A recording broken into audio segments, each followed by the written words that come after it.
This video is brought to you by Exfoliate, which means we talk about a health condition and what Young Living recommends, and this is going to be on your liver.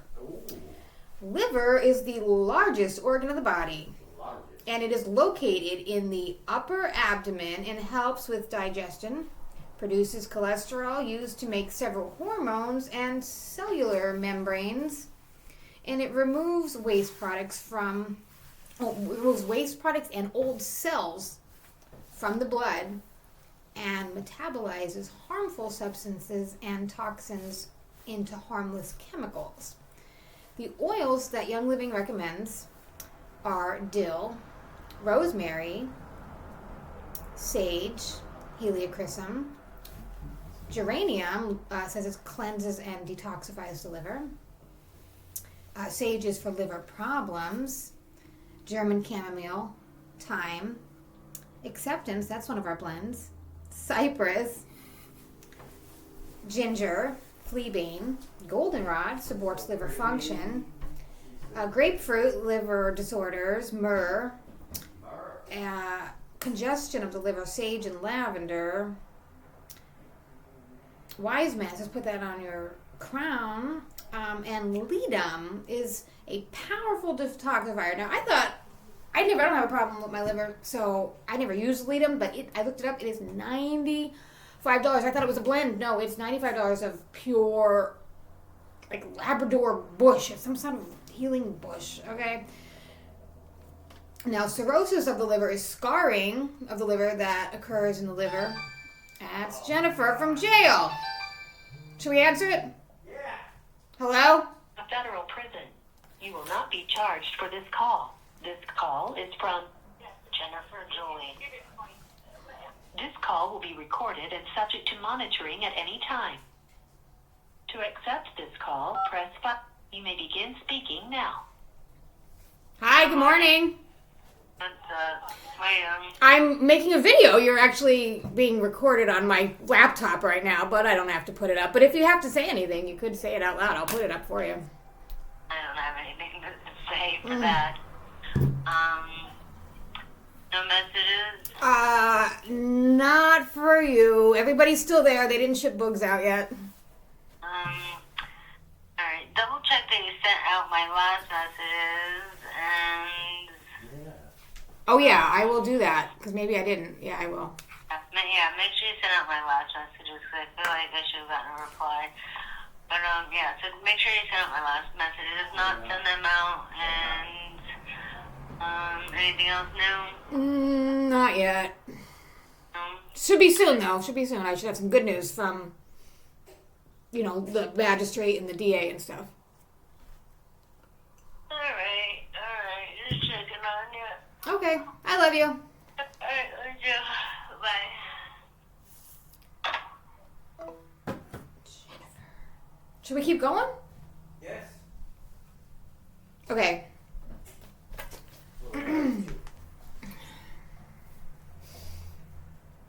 Okay, and so we're going to do littering and liver. So we just did liver. Let's do littering.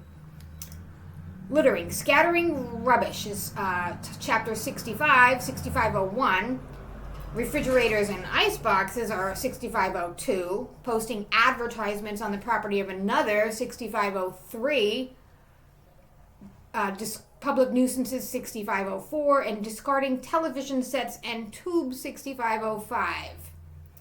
Scattering rubbish. A person is guilty of an offense if he causes any waste, paper, sweepings, ashes, household waste, glass, metal, refuse, or rubbish, or any dangerous detrimental substance to be deposited into or upon any road, street, highway, alley, railroad, right-of-way, or upon the land of another, or into the waters of the Commonwealth.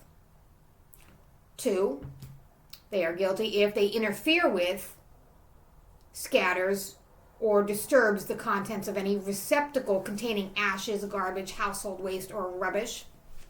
3, is the owner, operator, or an agent of either of a trash, garbage, or debris collecting vehicle including private automobiles and small trucks and or other types of vehicles used to collect or transport trash, garbage, or debris, or knowingly cause to be deposits or deposits the vehicle's load or any part thereof upon any road, street, highway, alley, railroad, right-of-way, or upon the land of another into the waters of the Commonwealth. Okay, I'm not going to read the penalties for each of them, but Section C says arrest powers. A police officer shall have the same right of arrest without a warrant as in a felony whenever the officer has probable cause to believe the defendant has violated this subsection. Although the offense did not take place in the officer's presence, a police officer may not make a warrantless arrest pursuant to this section without first observing recent evidence of a subsection A and 3 offense or other corroborative evidence. Okay, and then that goes into the responsible for the costs. How about 6503, posting advertisements on the property of another. A person is guilty of a summary offense. That's not a misdemeanor or felony. That's just a summary offense.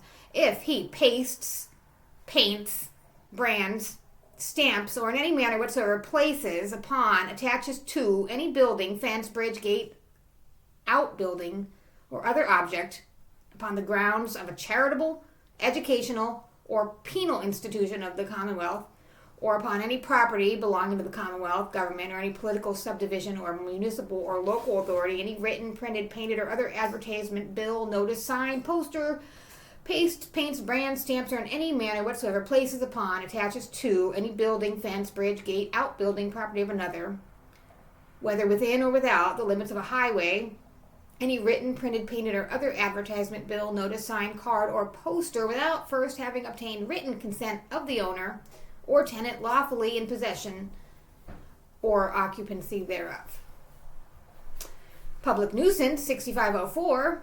You are guilty of a public nuisance crime if whoever erects, sets up, establishes, maintains, keeps, or continues, or causes to be erected, set up, established, maintained, kept, or continued any public or common nuisance, is guilty of a misdemeanor in the second degree where the nuisance is in existence at the time of the conviction and sentence. The court, in its discretion, may direct either the defendant or the sheriff of the county at the expense of the defendant to abate the same. And the last one is 6505, discarding television sets and tubes. A person is guilty of a summary offense if he discards or abandons in any place accessible to the public any television picture tube or television set containing any picture tube which has not been neutralized to eliminate the danger of implosion, or if the owner, lessee, manager, or person in possession of any place accessible to the public knowingly permits an abandoned or discarded television picture tube or set containing such tube to remain in such a place without the tube having been neutralized to eliminate the danger of implosion.